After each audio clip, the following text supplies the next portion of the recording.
Whenever things got rough, I always remember what my father used to say. Running a business does test a man, my son. There are ups and downs, glorious highs, and sometimes a low that leaves you feeling defeated. The character of a man and the character of a business are not very different, are they? Yes, but when the chips are down, we must stand up, dust ourselves off, and motor on. Volatility. It's a funny thing. It makes you question yourself and wonder if you've made all the right decisions. Sure, you can question some of your decisions, but stay steadfast on your goals. Dad always said, there are no shortcuts and no quick profits. There are no free lunches, are there? There is only one Right way. At PPFAS, we think like Rahul and his father. That volatility is a fact of running a business. And buying equity shares is like owning a part of that business. We use value investing principles to manage your money. This means we invest in the right businesses at reasonable prices and for a longer term. PPFAS Mutual Fund. There's only one right way. Mutual fund investments are subject to market risks. Read all scheme-related documents carefully.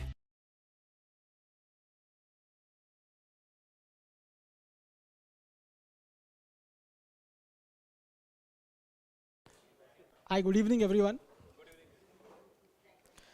So change of format today. There's no talk. Just 40 minutes of my photos of my vacations which I've taken so far. And then question and answer if you want to ask about where I went, what I did. So this is, by the way, I think one of the most beautiful places I've seen. This is part of Georgian Bay, which is part of Lake Huron, one of the Great Lakes in North America.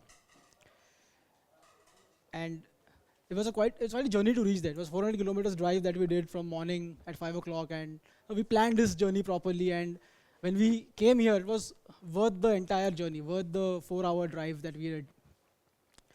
And there was nothing else left to do when we reached there but just jump in the water. It's just that beautiful. And if you think I'm sorry, you can't hear me? I can hear I just try something. Wait. Do you want me to begin from the first line that I said? Okay. So I was trying to create a joke, but nobody laughed about it. It's going to be a 40-minute talk about my vacation photos. And it was quite a beautiful journey that we went across and finally reached a destination and nothing else left to do but jump in the water. It was just that kind of a moment. And traveling does that. I mean, you plan something very meticulously, you figure out that this is what you want to enjoy, and when you see it, it is exactly worth the wait and worth the planning. And that's what I enjoyed over there. I wanted to share it with you. And if you think I'm trying to impress you with my vacation photos, but this is not the one, this is the next one. Yeah. So, and the reason for showing this is, I'm an obsessive travel planner. I use Excel sheet to plan my journeys, okay? I mean, not the daily commute, but if I want to go on vacation, I use Excel sheets to really figure out where I want to go, what I want to do. I put everything there, I budget it, I go completely crazy. I mean, I'm not that obsessive about researching companies, but I'm more obsessive about building my Excel sheet of travel journey and everything. And the beautiful part is, every time I did that, I mean, it was so intuitive. You just go online, search something, 10 results pop up, you go to one site, you do some local search over there, see where you want to stay, see which flights take you there, see what is the best best way to reach that location. Is there a car rental service nearby? And this has become a common routine whenever I stepped out abroad, a very common routine to go through all these things. And I realized that unwittingly, we have been talking about the big tech companies every time. There are some tech companies which are these travel aggregators, which just missed out of my field of vision, because I was always using them and enjoying the journey and planning and everything. At the same time, I missed understanding them as businesses. So I think it was a good time now to step back and realize, okay, this travel industry makes, it's worth a look, and let's just see why it is like that. Travel industry is quite interesting, okay? It's exactly what they call, how the economy trickles down. For example, when we go to some new location to travel, we directly consume the local services like cruise lines, airplanes, drive around, use a train, use a car. We also use accommodations, we use entertainment options, we use fuel, we use entertainment, we go to financial services and restaurants, and it indirectly helps pay for the local economy, pays local taxes, and we're anyway contributing to that particular location's wherewithal going ahead. And I think there are many countries or many cities who depend entirely on the tourism as a revenue stream for the entire population of that area. And it is quite amazing that we can make a positive contribution and at the same time have a great time going there. And it touches so many aspects of the economy. It is quite amazing. So today we'll take a look at a business model which is called as the online travel agency. And the reason I want to look at it is I was going through some random Google search, which is the greatest acquisition in tech history. And I was pretty sure I knew the names I'm going to see. So I saw the first one, eBay, PayPal, only $101 billion made. Facebook, Instagram, only $99 billion profit. Google, YouTube, only $93 billion profit. Google, Android, $90 billion profit. I mean, these names were expected. I knew I was going to see these names. And I felt, what is this other name? What is this Priceline and Booking.com? And why is this damn thing made $88 billion of profit? So I Googled the company up. I had not seen the company's balance sheet, income statement, nothing. I just Googled the company up. I was aware of it because of the .com reputation of Priceline.com. The stock had gone 95% negative after the .com bubble burst. So I had a negative connotation of the idea. When I saw that they acquired something for $135 billion and which now contributes more than 3/4 of the company's market value, it's quite outstanding. Is this business real? I mean, what is happening here? And on the other hand, if you look at the online travel agency, it touches so many aspects of the real world. Like, it affects how the hotel industry works, it affects how airlines work, it affects how tour operators operate their businesses locally as well as internationally, it affects local restaurants. So it touches all kinds of aspects of the travel industry or the travel and leisure industry. So I tried to simplify some of the elements which affect the real world from the online travel point of view. But there is one thing which I was very pleasantly surprised to find, which is this GDS. And we'll talk about this later. I think this is a much better diagram to explain how information flows from online travel agents, from online sources to us as customers. So let's just dive into the business, okay? So here we are as a customer, and like me, somebody with an Excel sheet is sitting and planning his vacation. So I go on Google, I find these online travel agencies and I search for the location where I want to go. I know where I want to go and I put the dates in there, I put everything there and things start just popping up. And I have no idea what is happening in the background. I'm just assuming there is some person just throwing stuff at my monitor and I'm getting to see all these results. But actually there are these complex algorithms, there are these intermediary relationships which is leading to show me what this business is all about. So when you go to some of the common sources of what you search for when you look for a vacation. You look for car rentals, hotels and airlines when you go into that particular place. There's this particular animal in between called GDS, which is Global Distribution System, which is a repository of airline information, seats information and hotels, which will let you know what is available as inventory on the day you're trying to book, what is the price of that particular product, and it is dynamically priced based on the demand, supply and whatever reasons, factors the hotels and airlines have to plan it or price it. There are other search engines which are working in the background trying to show you information about, because you're searching for this keyword, somebody has paid a lot of money to put this thing in the search results. Why don't you check this out? So you see that information, you come across something else. At the same time, this particular gentleman over here, the offline travel agent, you may want to go to him later because you may want to customize some journey which he's peculiarly good at. For example, somebody knows a particular location so well and he has taken so many tours there, he will know all the small nooks and crannies. So you can use that guy's knowledge to the advantage where you cannot find something on Google by yourself. So this entire network of system makes sure that all information that you need to plan your vacation flows to you through this very simple yet very complicated web of relationships. If this was not complex enough, this should really help you out. So I've just made it shorter. I've called them suppliers of inventory of hotel room or airline seat or a car or a train ticket or whatever. So this is, when you saw this, this is the way information flows to you. But this is the way money flows in the entire system. So I think once you get this, I don't think you have to, we'll just stop and have drinks and dinner and go. The point is, there are suppliers here who are going to provide some information about their inventory into the global delivery system, a distribution system. There is a travel agent in between. It can be a guy who is an online travel agent, like all the websites we use, or there is this gentleman, the offline travel agent, who is sitting there in the computer in front of you.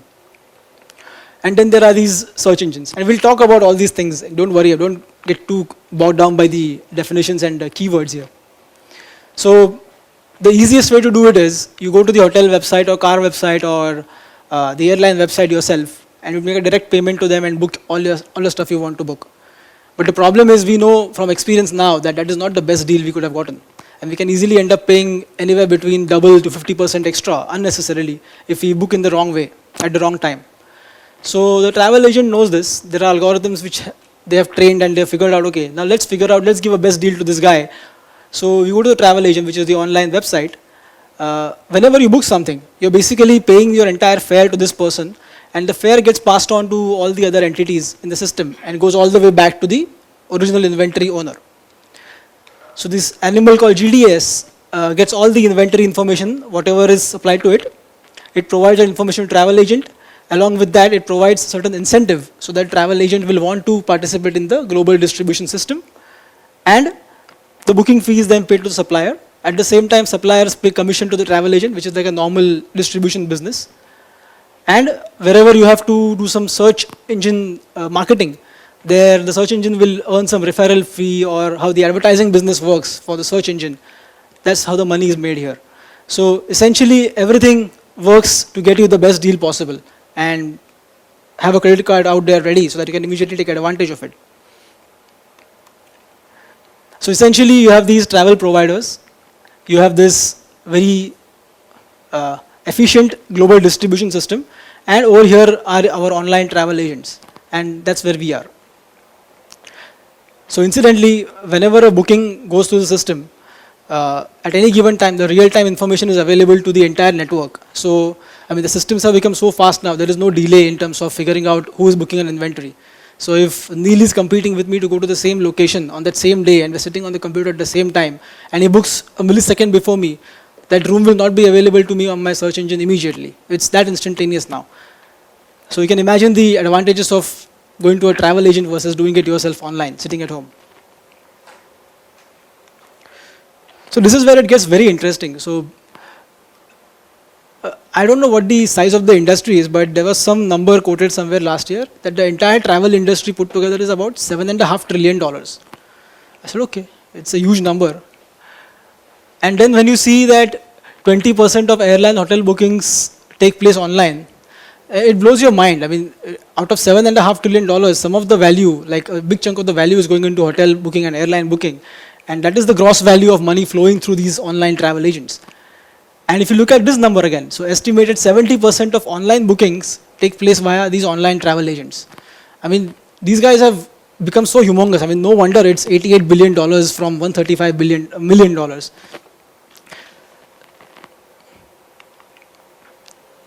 So I don't know about you guys, but this is the first time I ever came across this site called Skift. And it's apparently one of the best travel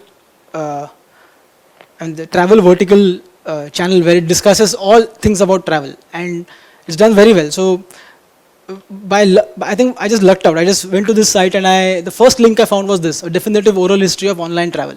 I said, yeah, I want to learn about this. And somebody is giving me a book which is exactly about that. So it's quite interesting when you come across this. What I liked about this is, so there are several listed companies in the industry. We have seen hotel businesses, we have seen airline companies, we have discussed all these things. But the moment, it's an oral history. So it's the people who are involved in creating the entire online travel industry. They have been interviewed about specific contextual questions in the evolution of that industry. And they were asked what really happened in that. It's like you get a chance to be a fly on the wall in that room, in that conversation about some negotiation, some deal, some founding of a great idea, which, I mean, I was in school in 90s, but these started 20 years back, and the dot-com bubble, they actually had no revenues. They just had some business model, some website, the internet connections were very poor, the way we see travel today, I mean, every second person on Instagram will put some really beautiful photo of the place where they visited. There will be Instagram stories playing constantly about some really fantastic locations and people having a good time, having a drink and everything. At that time, it was not like that. It was just an idea, a business model, a clunky website in the browser somewhere, and in many cases, just text-based listings, which I cannot imagine even reading my own stuff in text nowadays. But people used to book online travel through text-based listings. So an oral history actually gives you a sense of what the people really felt. And it's interesting because it's asked 20 years from now. So people have to reminisce based on today's information, today what they see around them. It's a monumental change in technology. They have to go back in time and take you to the context of what happened in that industry. And I urge you to, if you really want to understand, don't open any annual report, just go and visit this link. It's a free resource, so just go and read it. It'll give you a really good picture of the business model, how it evolved. So just to give you guys a quick history lesson. How many of you actually heard of the word Priceline? I mean, there are many people old enough in the room. Oh, cool. Quite a few. So I'm actually the odd one out to not hear about Priceline and really appreciate what they're doing. So it's actually quite interesting. So travel, it's not like some new industry. It's a very old industry. It has been running for God knows how long. One of the oldest businesses. But somehow they started up at a point of October 85, where something called as Easy Sabre was launched. Now, this is a very curious spelling here, EAASY. The AA stands for American Airlines. They just wanted to squeeze it somewhere in the name, so they put it Easy Sabre. So they created this ticket reservation system in terms of trying to put their inventory out there and let everybody be aware that this is the number of seats we have, and why don't you buy from this particular system. So all travel agents would get access to that system, and they will figure out, okay, I will book tickets, I know exactly how much seats are left and how many seats are yet to be sold, are sold out. Subsequently, in the next 6 years, same thing happened for hotel reservations. So a bunch of guys, they wanted to go to Netherlands, and they decided to go online and search. At that time, there was no internet the way we see it today. It was probably a DOS-based internet where you just have to figure out some command line, find a website somewhere. They got a chance to book something online at that time through either phone or, I don't know, God knows how. And they realized that it had a complete resource of all the hotel and hotel rooms in Netherlands. And they were very surprised because in the US, it's a different market. Imagine if there are 400 hotels in Netherlands and every room is available for you to book wherever you want to go. Whereas in the US, can you guess how many, how much number of rooms by volume is controlled by organized players in the US? Any rough guess? No, don't give me volume, percentage terms. How many number of rooms by percentage of available rooms in the US are controlled by organized players? Yeah, close enough. Yeah, so about 75% of the rooms today in the US are controlled by brands. These are hotels which have brands. So like Taj is a brand, Oberoi is a brand, Hilton is a brand. So these brands control about 3/4 of the rooms available in the US. So imagine you always had this habit of calling the brand up or seeking the brand out, and whichever brand you liked, you booked the room there and you stayed there forever. You had loyalty programs engaged with that. All direct channel that we call for booking a hotel room.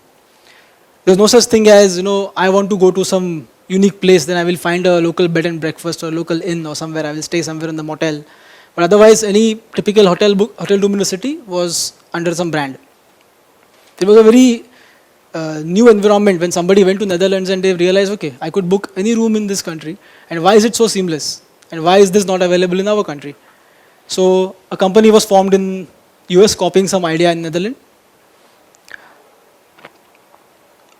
Again, a lot of fighting in 1993, internet was still coming up. A lot of airlines realized that there is a unique advantage of pooling all our data of flights together. Like these people had done with Easy Sabre for their own network. Other airlines came together and founded a company called Travelocity. Then, interestingly, within the company Microsoft, the entrepreneur realized that there is an opportunity in travel which we can tap, and he got out and he started a company called Expedia, which we very well know is an online travel agent now. Some software company came about which made sure that it was very easy to look at the interface while booking airline tickets. So you owe whatever we see today when we put the date and location and duration or whatever, in the search engine on any travel agent's website, this is the system in the background which works, which makes sure that you get all the results in the way we see and we can book a flight ticket immediately. I mean, it is very surprising that within 5 seconds you get a huge list of flights available for you at different price bands. Then, April 98, Priceline came up with a very unique idea. So, I'll discuss the idea a little later.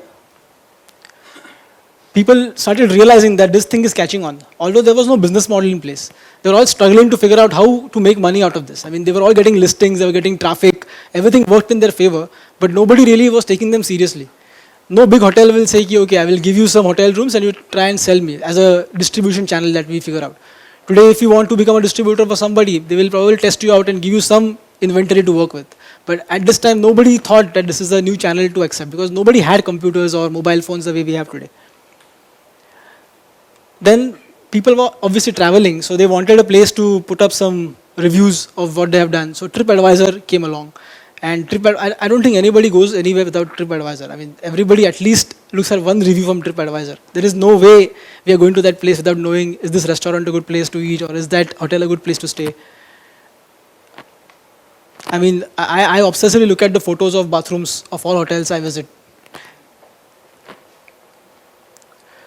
And then started also, once everybody realized that this is something which has to catch on, people started that, okay, the reason why the business model is not working out, nobody is trusting anyone because technology is something difficult to understand and people are feeling that, okay, this will squeeze our margins even more.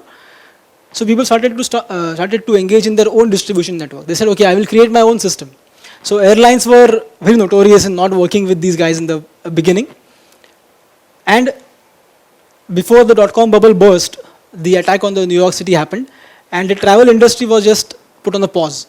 And you can imagine such a huge investment in terms of mental power had gone into creating these programs and linking all these intricate inventory everywhere, and suddenly the system hits a pause and companies lose valuation and there's absolutely no idea what's going to happen. I mean, will people even take travel online websites seriously after that?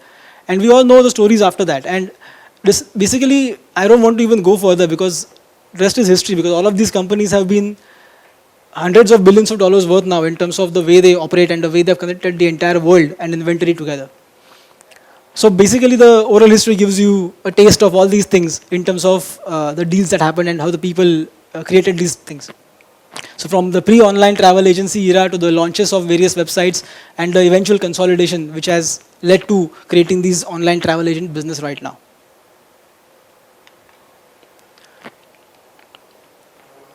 So every time you go inside a refrigerator and you see that, little bit rot on some vegetable or a fruit, I mean, you know what happens, right? It's a perishable item. We tried to preserve it for a long time, but now it's no longer useful, we throw it. Imagine doing that to a hotel room, or imagine doing that to an airline seat, or imagine doing that to a car rental which was never rented out on that day. So, in the dark ages of travel, when the customer used to go online or to the travel agent and ask for what is the best room available, what is the best price available, or is there any cheap rooms anywhere which are of acceptable quality for me to go and this is my budget, you used to get very limited answers. There was actually a fog of information which nobody could see beyond, because whatever the travel agent told you is the answer you get. You have no idea until you go there, you realize that the hotel you are staying in, the neighbor paid half the price that you did because he had some connection somewhere. But the moment the online travel agencies came up and started putting up their inventory online, people started to search by themselves by using these search engines and travel websites.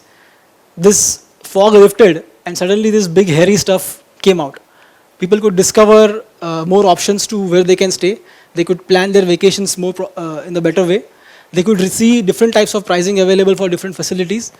They could also see if they were going to book something which is a leftover room, they can try and find some exclusive deals somewhere on some other website, try and do some jugaad somewhere.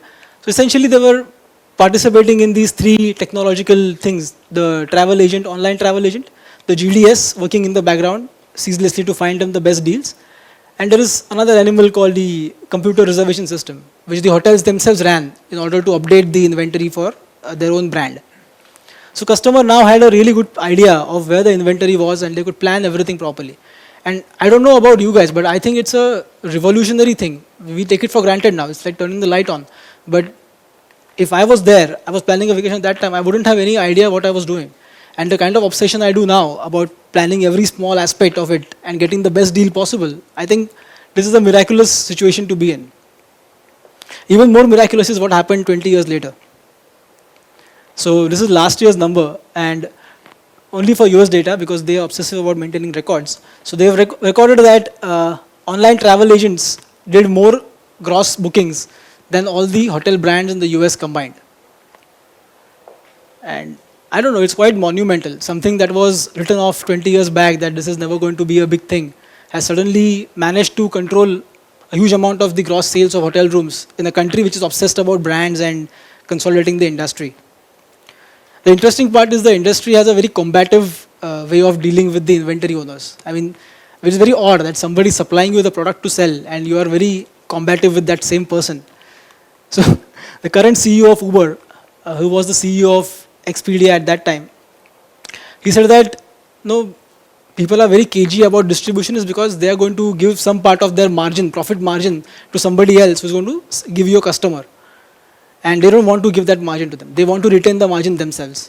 So he said that these travel agents were criticized unfairly in terms of how much margin they are charging for getting the customer there. And I will bring the numbers to you later because it's a very interesting amount that they pay for each room or each airline ticket that they sell.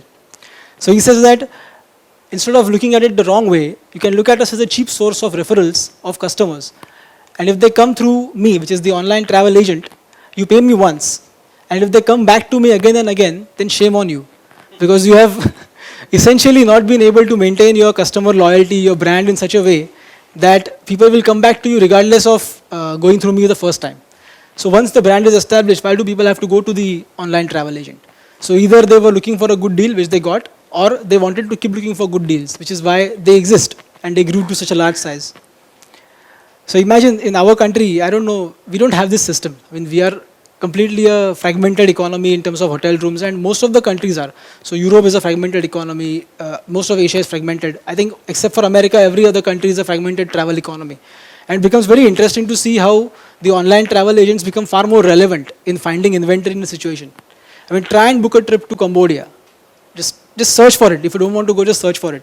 And figure out how you will find hotels near, say, Angkor Wat. Try and find how will you reach that location with rental cars. And you'll realize a country which is not as developed as India is, but still has enough online travel resources to make sure that you have a great time.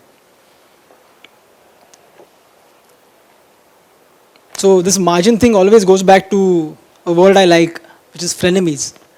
So there are enemies who stab you in the front, and then there are these friends who stab you in the back. So these are called frenemies. So once the hotel and other inventory owners realize that we have to give margins to these people and they don't want to lose any profit margins. So they said, why doesn't the customer not come to us directly? Why can't he just bypass this person and come to us? I mean, we will find our own ways of reaching the customer. We have technology available, we have smartphone apps, and we have everything with us. And many brands keep trying to innovate themselves. They try to create loyalty programs. They will say, stop clicking around, just come to us directly. We will give you a good deal. We'll give you some good features. One extra pillow, that memory foam, Wi-Fi, some breakfast with your kids. Some horrible thing which we never thought we will require living in a hotel. And they will provide it to us. So when I see the situation of hotels and airlines trying to fight, I always like this quote. It says, champagne for my real friends and real pain for my sham friends. But the problem is, if you really understand how it works, are these your friends or are your enemies? I mean, why do you want to call them sham friends? Because they are really bringing you an extra source of referral, which you wouldn't have gotten otherwise. Your idea of perishable goods, that room remaining empty, the seats remaining empty, in that fog of lack of information, stuff was going unused. So you must have heard of the word occupancy ratio, that you occupy a certain amount of inventory, use it, utilize it, and that generates money for you. So when a hotel operates or an airline operates, you don't believe that if half the seats are empty, they will fire half the staff, right? I mean, they have to run the plane and the hotel the same way they're going to run it otherwise.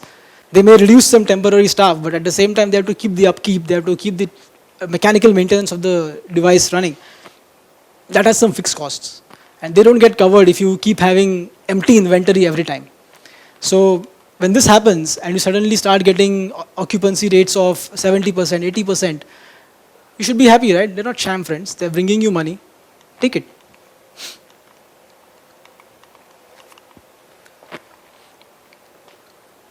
It's always interesting to see how these business models work. So now that we are looking at the relationships, this relationship we saw earlier is called an aggregator relationship. There is this huge pool of inventory out there. They aggregate it and they show it to you in a legible format, which you can then book and go ahead. And we saw these two guys meddling somewhere in the middle. This also works. This is when you are completely aware of the brand. You know exactly what kind of service you want. You don't mind paying whatever they're asking, and you go there and directly book it. This is a typical distribution model where somebody gives you an inventory. Say, out of my 5,000 rooms, take 1,000 rooms and try and figure out the best way to sell them. And there's a margin linked to that. So you get a wholesale rate for those rooms. And as an online travel agent or an offline travel agent or whoever you are in the middle, you will charge a full price to the customer who comes to book that room. And the customer does a prepaid booking through the system, and you just go enjoy the vacation and come back. There is nothing else to do afterwards. There is the agency model where there is no inventory given to you. You just bring the customer to the doorstep of the hotel or the website of the hotel. They will end up booking there, and either they will pay you directly on the spot when they are booking, or they will do a postpaid booking with the cards while they check out. And in this case, the hotel retains the ability to price. So what happens in the industry sometimes is, when they say full price, a lot of these online travel agents, not only they're useful for the suppliers of inventory, they're also competing amongst themselves. And they want more and more users to come through them so that they get most of the commission whenever they operate. So that full price sometimes is lower than the hotel's advertised price. So there's a chance of diluting the hotel's brand, if at all there is a brand. And there's a chance that people might get cheaper rooms just because they're going to go there. And this is what happens then, which Khusro Sahi, the CEO, said that you're unable to maintain the customer's loyalty. It's shame on you because you're treating that person as a third-class person who has booked a very cheap room from some other source.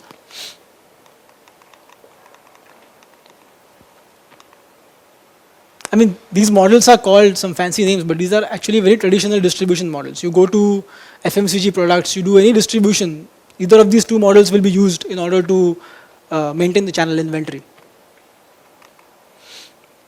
Another business model we just touched upon lightly is the meta search engine. So imagine there's a website where you put in your travel details and you hit search, and it goes to all the other online travel agents' website, all the other booking websites, the hotel's websites, the airline website, some other resources online, gets all the information possible for you and puts it in front of you in whichever format you want to filter. And that's the meta search engine, which searches through the results of somebody else.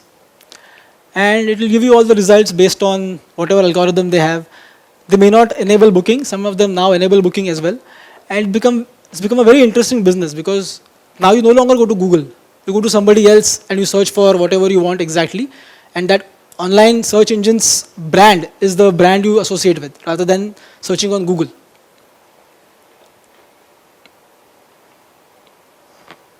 So one thing is, I'm just going on and on about why these OTAs are really cool. The few things I like about them is, you may go to any hotel, you may go to any airline. How many of them really know who you are, apart from what name is on the boarding pass or what the name is on the key card that you have gotten? Online travel companies know your searching habits, know your booking habits. If you have been using them for a while, they really know what kind of profile you are in terms of the amount of money you spend. They know quite a lot about you and who you are in life. And that leads to a lot of data-driven decision making. So somewhere I read that, are you aware of the concept of A-B testing? How many of you are aware of A-B? Oh, one. So A-B testing means, suppose we are looking at, say, some website. We both go on the same website at the same time. And you have been shown a different version of the website, and I am being shown version 2 of the website. And based on both of our behavior, they will realize which version works the best for achieving that particular result. And that A-B testing is constantly improving these online travel agencies' platforms. So imagine if somebody tells you that online travel agencies do 1,000 A-B tests a day to make sure how the product is shown to you, how the list is shown to you, how the booking experience is. They will keep on modifying minor things here and there. They will show reviews somewhere, some ratings somewhere. They'll try and optimize the experience for you in some way or the other. And you can imagine when you do that, the results keep on improving. So for example, if they figure out this is the way people are using this website the most, then that will become a permanent feature. And they'll keep testing more and more features. So the site keeps improving based on how we use the site. Again, like I said, these companies are masters in using search engine as a marketing tool. So we love the business model of Google, which is used for social advertising. Some of these online travel agencies, thanks to them, they are the largest customers of Google in a way. They bring a large part of revenue to Google just by bringing results on top every time. And they compete with each other on the same locations, same user data, everything. Again, we don't want an experience where we can only book a flight and not book a hotel or a car or everything else. So there's clearly a one-stop shop experience when you go to any of these online travel agents and you figure out that, okay, once you go there, you're either going to get comparisons of across all the inventory of whatever you want, and you can buy, even rent even a boat, a rowing boat somewhere if you really have it on the online travel website. And last, which is the most important thing, which I like, that $88 billion profit that they made on that acquisition is not some hollow value, right? I mean, it is enormously profitable if you do this right. So let's just compare. So here is the OTA, this is the hotel business. Here is the hotel management business, where you don't own the hotel property, you just manage the brand and the facility. Airlines, a tour operator, a car rental company, an offline travel agent, and a GDS operator. So what I've done is, this is my bias, I've taken the best company from each category based on certain subjective criteria that I have, and I've taken the average of 5 years of profits that they made in terms of operating margins, and I put it across to compare who is making the most amount of profits. Now you will argue that you should have used return on capital or ROC as a metric to compare businesses, but to be fair to this comparison, some of these businesses are asset heavy businesses, some of them don't have any assets. So if you are comparing ROC, it will be a little unfair. At the same time, margins are a good indicator because a lot of these businesses are earning revenue by eating margins of these inventory guys in between. So clearly when I saw this, there's the OTA, which makes close to 40% operating margin on an average. There's a GDS, which also does the same. And everybody is apologetically below 20%. And it's quite interesting when you see this happening, that there is money to be made here and it is being absorbed by some of the other brand that we have been using all this while.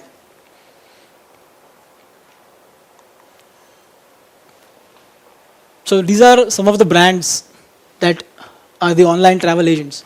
Do you remember any of the names? Expedia, anyone? Hotels.com, Trivago, Hotwire, Travelocity, Yatra.com. Anybody use Yatra.com?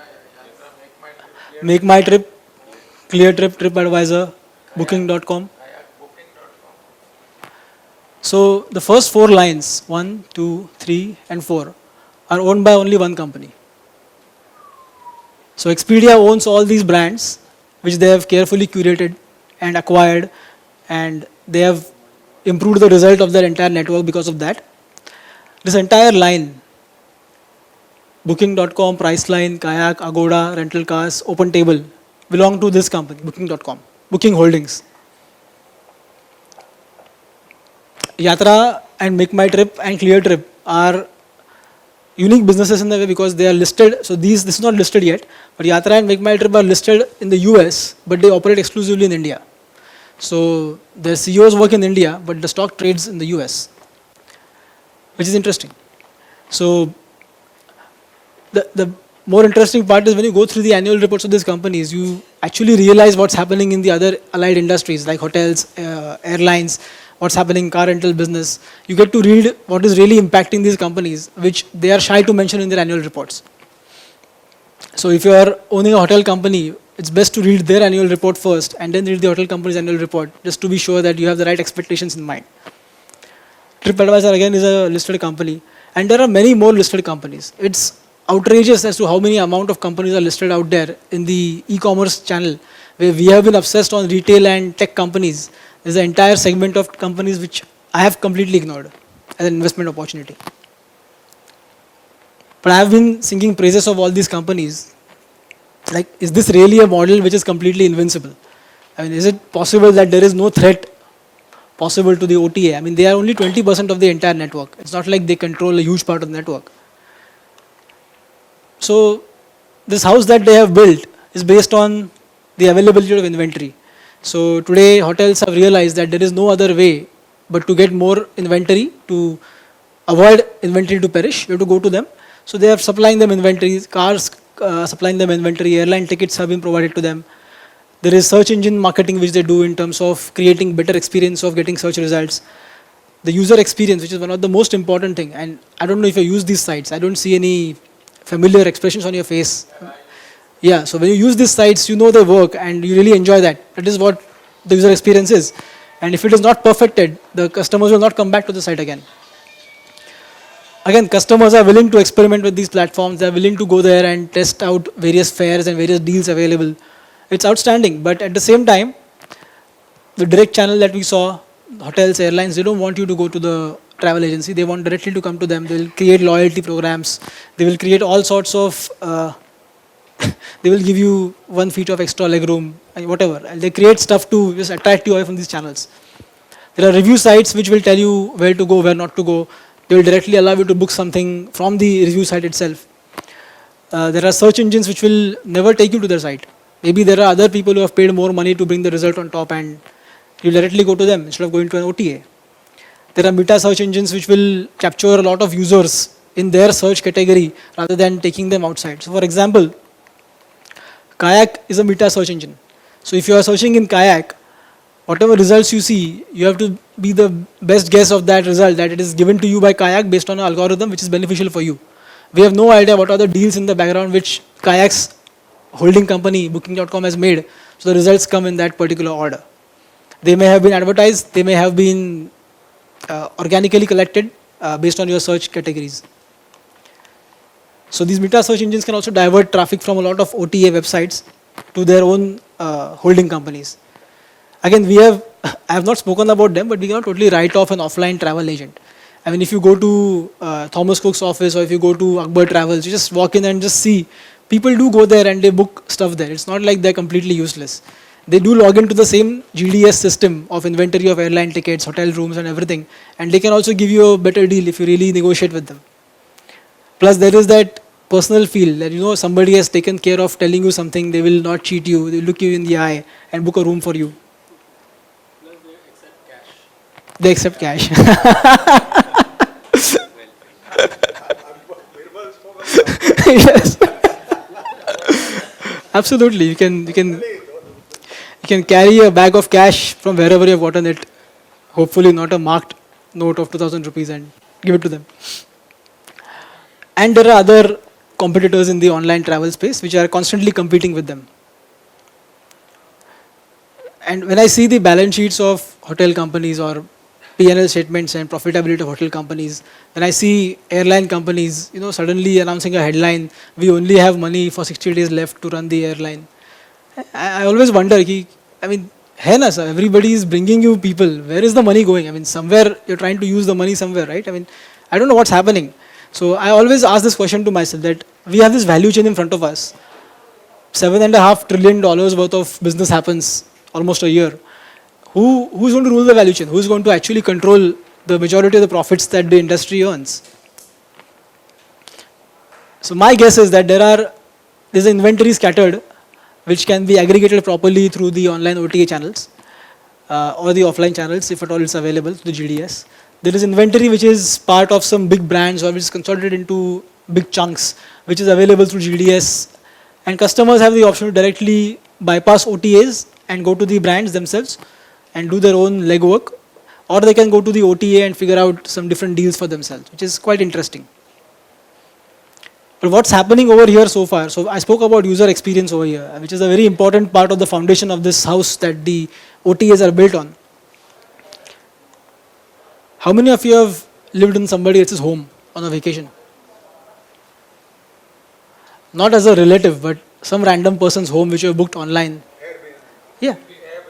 Cool, there are a few people doing it, even I have done that. So this is one place which completely changed the way travel worked. I mean, of course, this business model is not new. There have been couch surfing and Craigslist listings of people who want to rent a bed for a night or something. But this model created a user experience which anybody could just open the website and really feel that they want to go to this place. There were better images, the listings were very clean.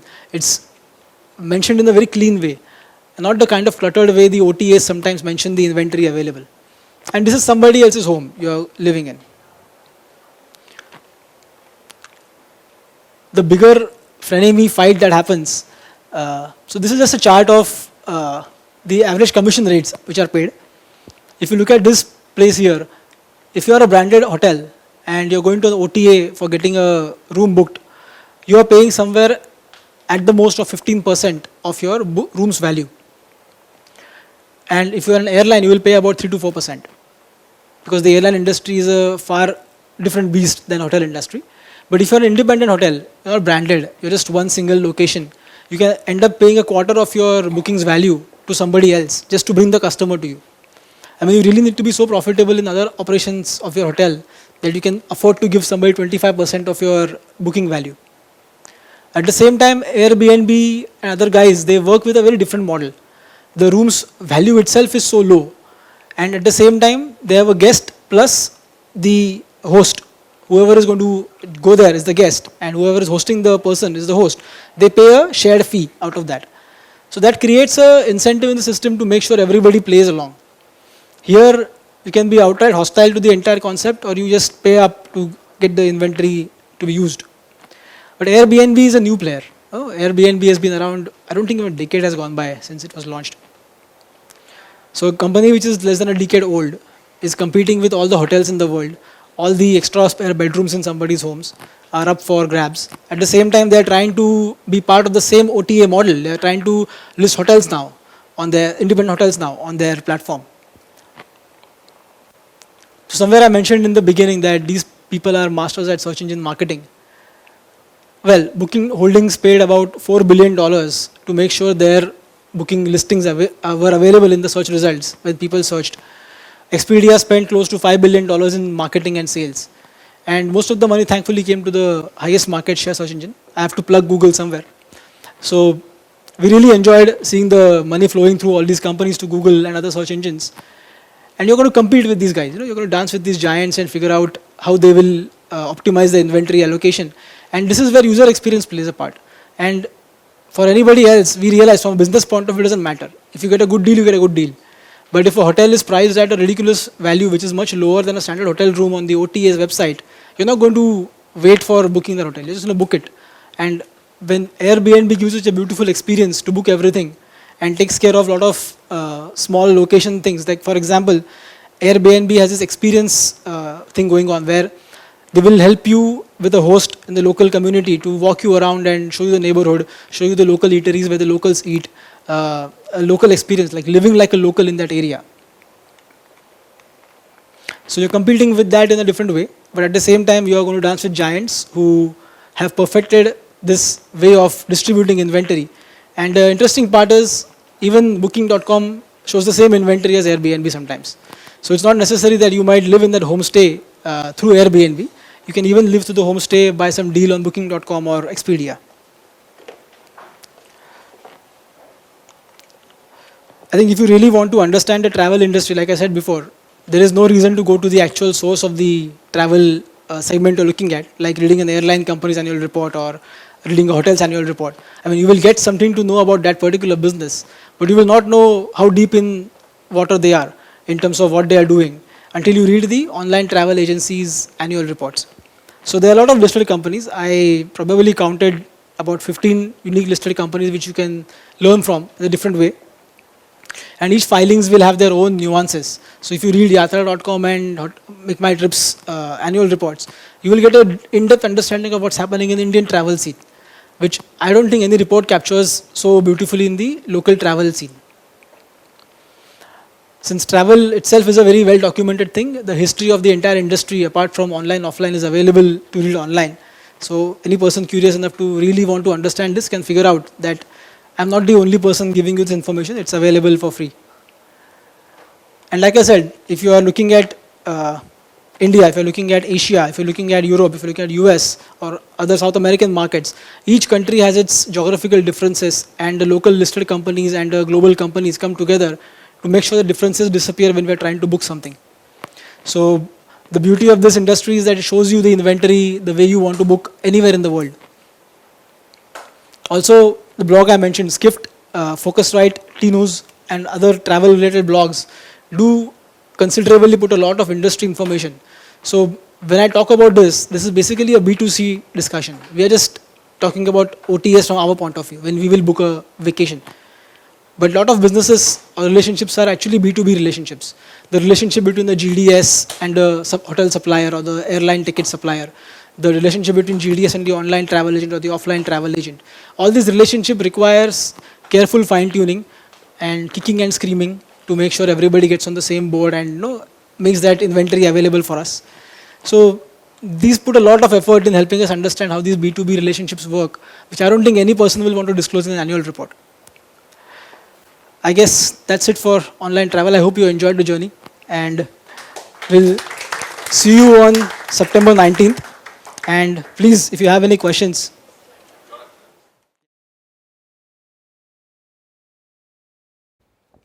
The speed at which your hand came up, I was a little worried. Where do the OTAs get the data from? It's a good question. So the GDS, which is one part of the data that they get. So GDS is basically a place where the inventory owners can voluntarily upload whatever inventory they want to be shown there. So for example, if you're a hotel with 5,000 rooms, you are saying that 1,000 rooms should be on GDA. The remaining I can sell on my own through my own channel, which I have established in the past. So hotel can have its own website, its own app, its own travel agent network. It can have its own corporate network, which is going to sell the rooms to somebody. It can have its own seasonal thing that is going on. If there is a conference nearby, they will make sure rooms are available over there. So they can sell through various channels, and they will put some rooms on the GDS, which is a global distribution system. Again, there's 3 listed companies there. It's a fantastic business model to understand, probably better than MasterCard, Visa in some ways.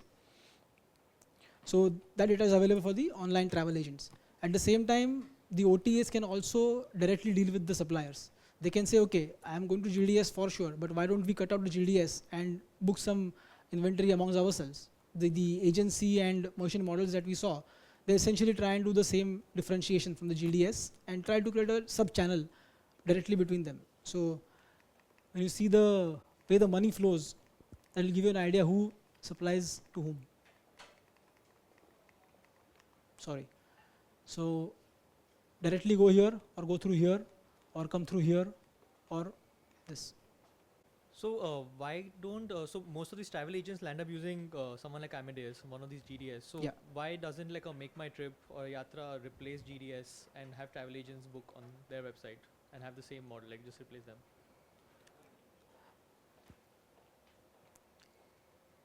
So did you ask yourself, why does a MasterCard or a Visa exist in between the bank and you and the merchant? But who would replace them? No, but why does it exist? Why do you require it? I'm just asking you a counter question just to get you thinking. The reason is that the GDS is a transaction system. So the speed at which inventory gets put up there and gets accessed across the entire network, that speed, to replace that speed, you need to invest in your own technology. You need to invest in your own online network across the world. So imagine if you are an Amadeus and you're providing the listings of all the airline seats in the European market. You creating your own system can only give you access to a limited thing. You have to get the other airlines on board to make sure that they have to use the system. So GDS is like a third-party transaction box which will bring everybody together, connect their dots, and book the tickets for everyone.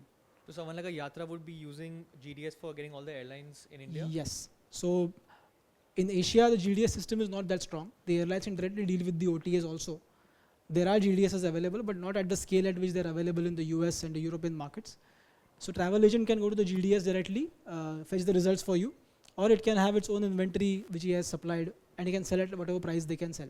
So many of these ridiculous discounts you see, like 35 rupees for a flight to Goa or something like that, that can only happen because the promotional scheme given by the OTA on its own inventory which he had blocked for the airline. There's a question in the front. No, I've got, say, 3 properties in 3 hill stations of India, and I want to put it on GDS. How do I go about it? All right. So GDS is very useful for people who have a lot of inventory to put up there. It will be very inefficient for a small operator to put up. So even smaller hotels with 100 rooms will not put their rooms on GDS. Why? They will, because it's inefficient to do it that way. This is for scale operations. Why they have to pay them to put it? Yeah. So GDS gets a booking fee from the supplier, which then essentially gets shared as an incentive with the travel agent afterwards. So it will be inefficient to do another distribution layer in between. No, but the fee is paid after you get a customer, no? Not in advance. Yeah, but you have to still sacrifice some part of your No, profit that in margins. any case, when you book through a travel agent or somebody, he will take his cut, Yeah, 15-20%. That's why you need scale to absorb that part of the margin. So larger rooms are generally available, and anyway, GDS systems are only booking a small part of hotel rooms in countries like US and some areas of branded companies at But in the in European India, market. in India or anywhere, say in Europe, which would be a GDS organization? There's Abacus working in Asian markets, which is again acquired by one of the global GDSs, which is listed. I think Travelport or somebody acquired them. In India, it's interesting that OTAs in Asian markets are very strong because they aggregate the information themselves. They directly contract the inventory. They have the agency or the merchant model, whichever works for them, and they basically make sure that their data is available on their own platform. That's the reason they give these ridiculous offers to attract as many users as possible to take advantage of the overall inventory out there. See, recently in Europe, I did some booking between Spain, Malaga to Berlin. I got the best deal from Make My Trip. It was better than Orbitz and Kayak also. Yeah, And it was better than the airlines which fly. yeah. So I was quite surprised. It was about 40% of the other costs. Same Awesome. thing, a hotel booking in Berlin, Mm. Make My Trip was better than Expedia and Booking.com. So how the hell did they get access to that hotel? They have some arrangement probably. They can have a direct arrangement with the hotel, or they can use some local travel They were agent to do giving some. it cheaper than the hotel's rate on their hotel's rate, which was on their website. True. Make My Trip got a better rate than that. So you can do this, right? You can do this. You can. So you can do this. You can discount the full price and take the hit on your P&L. Basically, your balance sheet is used to give discount to the customers so that they come back to you. So because you spoke about Make My Trip now, the association of Make My Trip brand is in your mind. It gives you good deals. Probably the next booking will be to Make My Trip at a full price. And they will then charge you the full price. Probably. I mean, that's what they want, right? They want users to come back to the same platform, and they give discounts and promotions to make sure that happens. So even these bigger companies do, but they are at a balance sheet size which is not what Make My Trip can do. So Make My Trip has to build their own market themselves, and they operate only in India mostly as a tour operator. Majority of the business comes from India, about 80-85%. So if that is the market you're operating in, where people are deal hungry, they don't require full prices. They will wait for the right deal. They will keep going to the browser. They will go to incognito mode in Chrome. They will use a Windows machine. They will use an older operating system just to con the search engine. They will try and do all sorts of jugaad to get the best deal possible. So if you are using a Mac or an iPhone to visit these websites, they will cheat you. I mean, never go there. Hi. So my question is that in India, are you trying to say that the inventory which they directly sell to the OTAs, so internally the servers are connected, or they give the server access to them? There's no need. You just have to match the inventory with the hotel's reservation system. So in many cases, I'll tell you what happens. Right? So there may not be SAP in many cases. So you can give an online access to the hotel to put all their inventory which they want to sell through the OTA through their own separate login. So like an Uber app for a driver is different from an Uber app for a customer. So we can book the cab, but the driver sees 10 different customers waiting So you to can just take. see the inventory part and get it. So the hotel will put up inventory on the system which is provided by the OTA, and we will see the result of all the options available there. That is one way of doing it. So it's an automated system where the hotels don't keep. They just They keep can keep filling the updating. rooms. They can keep updating. So if they want to remove some inventory on their whim, they can remove it. Of course, these are carefully crafted contracts. It is not something where we are discussing in a very oversimplified way. These contracts are negotiated across a period of time. There is a fixed part, there is a variable part, there is an agency model, merchant model. All these things keep coming in. But essentially, you get two different versions of the same thing, working one for the merchant side, one for you as a user.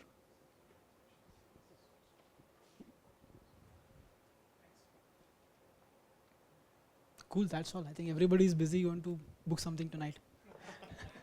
Cool, thanks so much, guys.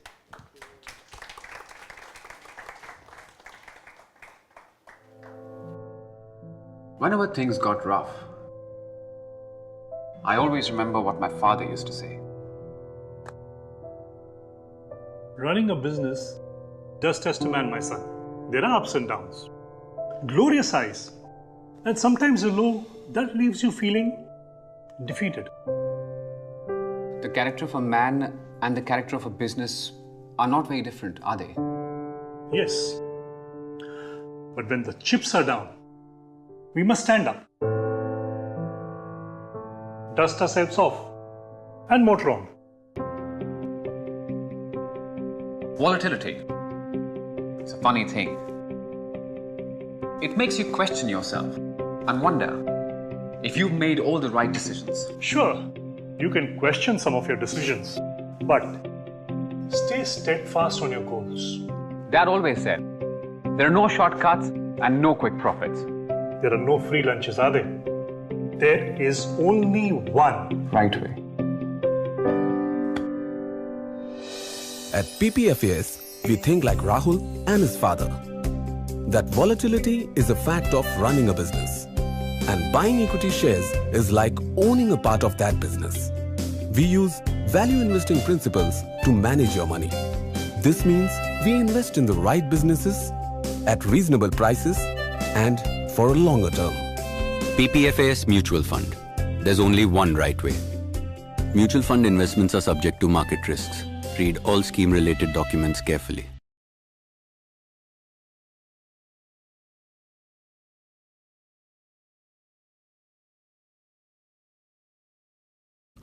Mutual fund investments are subject to market risks. Read all scheme-related documents carefully.